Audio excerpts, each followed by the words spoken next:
नाज़रीन हेडलाइन सां ॾिठियूं ब्रेकिंग न्यूज़ आया असां शेयर कयूं पिया। दौलतपुर सफ़न में ॻोठ मोहम्मद खान पिञारो में बाहि लॻण सबबि 4 कखावां घर सड़ी रख थी विया।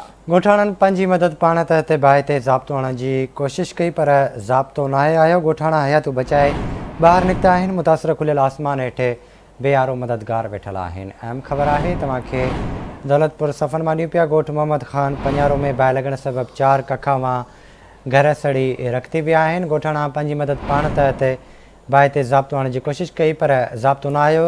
तफ़सील वठंदासीं दौलतपुर सफ़न मां जीएम इलाइक़ो खां। जीएम आगाह कजो।